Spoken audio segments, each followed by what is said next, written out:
Okay, so this is a brief review of the Milwaukee M12 cordless grease gun. So I just got this in order to help with greasing the excavator and the trailer wheel bearings. So I decided to do this over a pneumatic version because in some cases I may not be close enough with trailers to be able to grease them near the shop here. So it's easier to just pull this out and do it. Plus, this one here, if I'm not mistaken, it is good up to 8,000 psi, whereas the air versions are, I think, up to 6,000 psi. So let me see if I can open it and we'll take a look at it.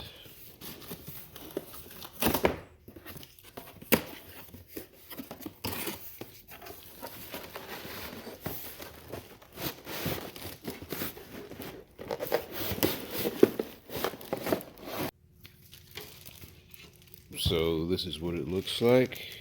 This is what it looks like. Comes with a operator's manual.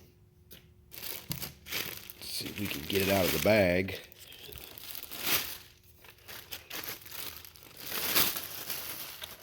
So that's basically what it looks like. Looks like I got a micro switch there. And as you can see, I've got some oil, some grease here already. So basically I'm just going to load it up. And of course, got my M12 battery here that I would use for it. So one of the things I was kind of apprehensive about this was that the battery, I kind of don't want grease to get on my battery because this is a very messy process, greasing. But the thing about it is that I still would need something to move around, and I don't really want to have a hose following me around. So if I ever needed to use it, I would basically just do all this first before I actually put the battery in. So I'm going to go ahead and start by taking this part out.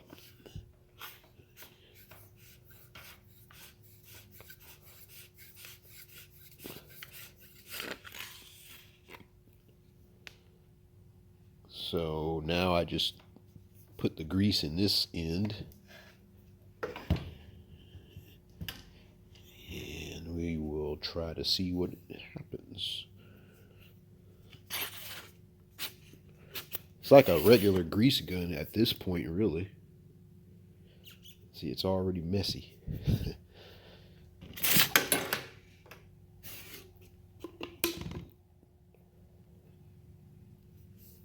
Then put the grease here. So let me do that. Now I'm going to glove up. First I'm going to go ahead and put the battery in, then glove up, so that I don't have to put the hands on the battery.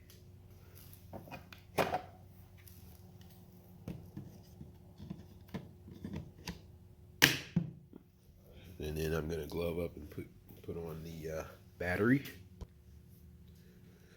So here's the grease. So now I'm just going to take this cap off. Lots of grease. And just put it here for now. Slide it in.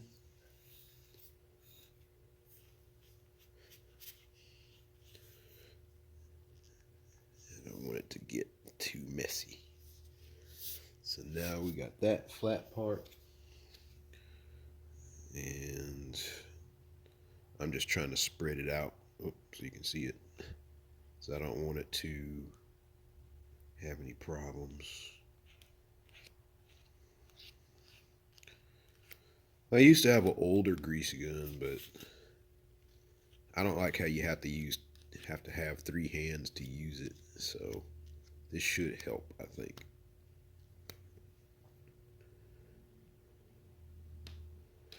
Trying to keep everything in focus. So now I'm gonna pick it up like this and stick it in the back. and screw it in.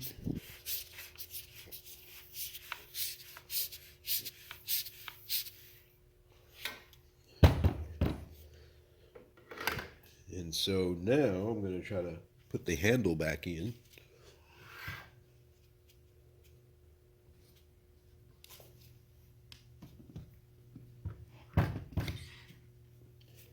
So now it should be ready to go. Now I've also got this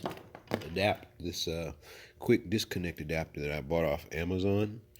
So what I'm gonna probably do is take this off and put this on, and that makes it easier for me to just squeeze, and then you put it on the fitting and release the button. So actually, I think I'm just gonna go ahead and do that now. Well, maybe I should test it first before I do that. So let's see. This hand's not greasy, so I'm gonna pull the trigger, see what happens.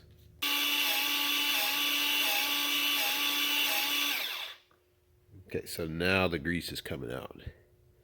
So a little bit of a squeeze produces a lot of grease.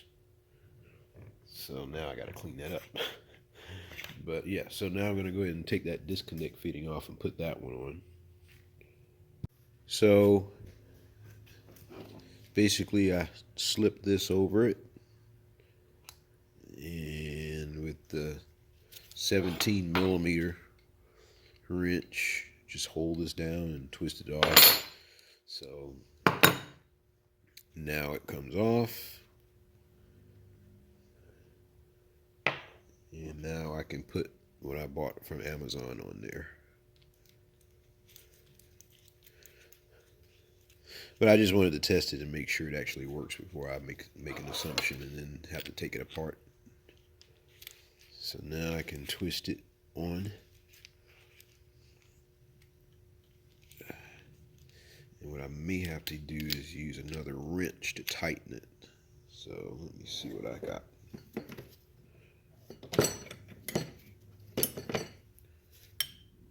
Nope.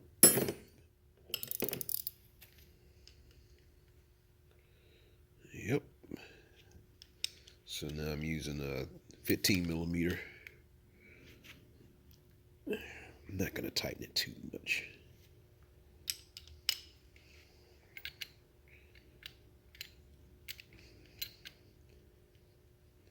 Come on, get on there. Okay, that's good enough. So, like I said, I will try again.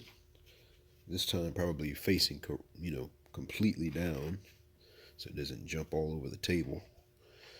Gotta make sure y'all can see it. And then try again. So that's spitting out the old stuff.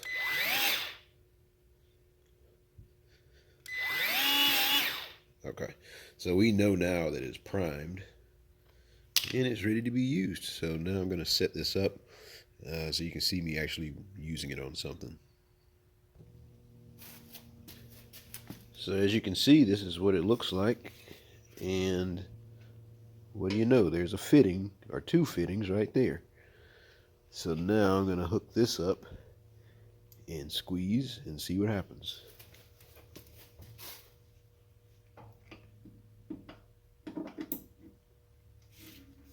So see, now it's connected. So all I gotta do is squeeze the handle and it greases.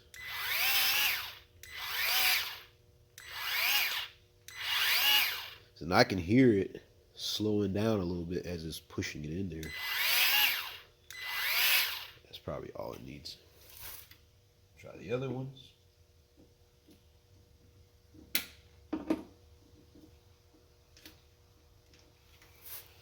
Do the same thing.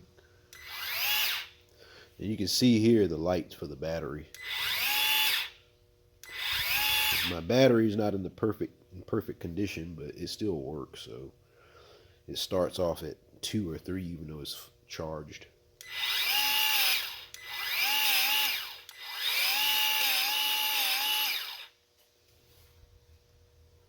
So yeah, I mean, this is like a wireless solution, one-handed operation.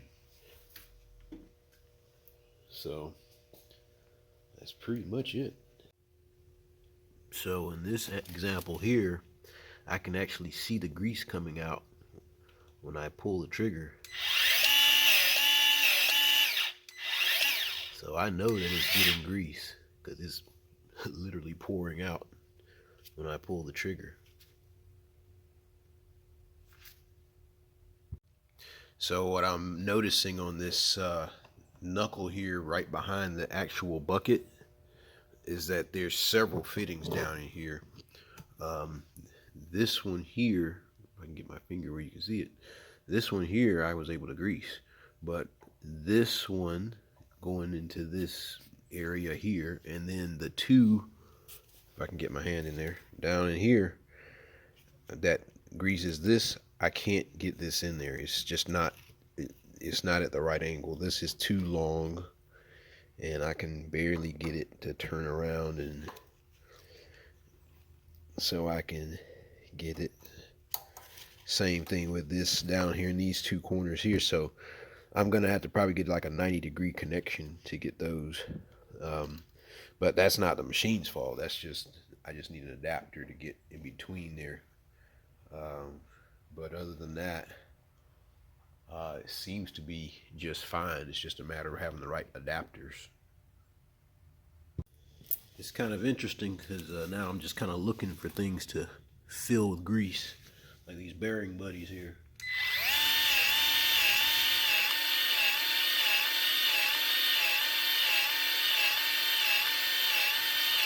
So you see with the bearing buddies, the spring pushes it all the way in, but the more grease you put in, the more the plate comes back out the other way.